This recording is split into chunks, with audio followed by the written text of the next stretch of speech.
Média Plus reportage. Média Plus reportage.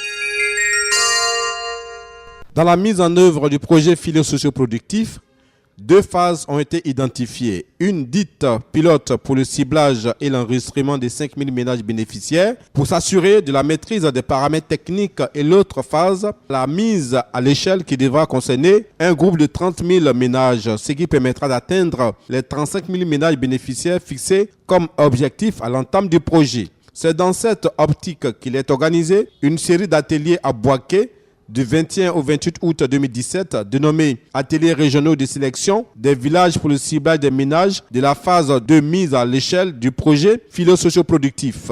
Le premier de cette série a regroupé les 21 et 22 août 2017 le corps préfectoral, des leaders communautaires, les directions régionales des ministères de l'Emploi et des Affaires sociales et celui de la famille, de la protection de l'enfant et de la solidarité des régions du Boukani et du Hambol. L'enjeu de cette rencontre était de procéder au ciblage des villages qui vont permettre de passer à la phase de mise à l'échelle après les 5000 ménages identifiés pour les régions du Béké, du Tonkui et du Kabadougou. Quel bilan tiré de la phase pilote? Le coordinateur du projet, Kone Kipea, nous dit ceci. La phase pilote, je peux vous dire qu'elle se passe bien. L'intérêt et l'engouement manifestés par ces populations bénéficiaires, l'enthousiasme que nous avons pu relever nous montre bien qu'il y a une parfaite réceptivité des populations à cette action gouvernementale. Et il est bon d'informer la communauté nationale que nous avons commencé les opérations de transfert depuis le mois de mars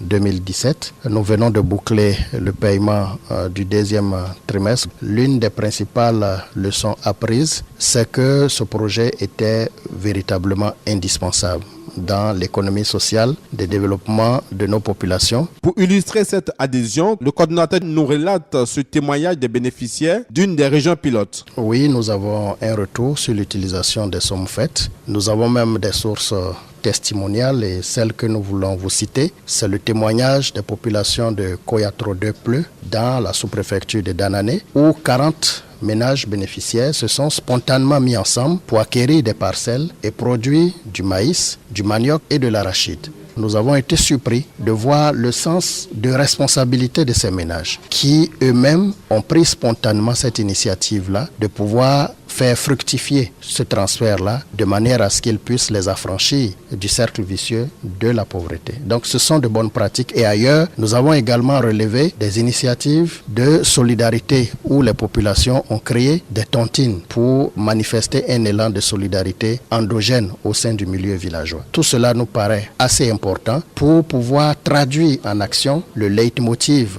du chef de l'État, qui est celui de vivre ensemble, qui est celui de l'inclusion sociale. Dans les perspectives, des démarches sont entreprises pour élargir les filets sociaux à plusieurs ménages des plus vulnérables. La visite en date récente d'un vice-président de la Banque mondiale, Afrique, a permis à M. le Premier ministre de négocier et d'obtenir la mise en place d'un financement complémentaire qui viendra donc donner plus de magnitude à tout ce qui est en train de se faire avec un objectif de 35 000 ménages bénéficiaires. On passera certainement à près de 80 000 ménages supplémentaires. En tout, nous visons à minima 12 régions des zones centre, nord et ouest. De cette rencontre, une des attentes du coordinateur Kone Kipea est que les acteurs invités puissent s'approprier cette vision de l'action gouvernementale. S'approprier en tant qu'autorité préfectorale, donc relais de l'administration sur le terrain pour pouvoir passer le message, mais également attente vis-à-vis des leaders communautaires qui, dans leur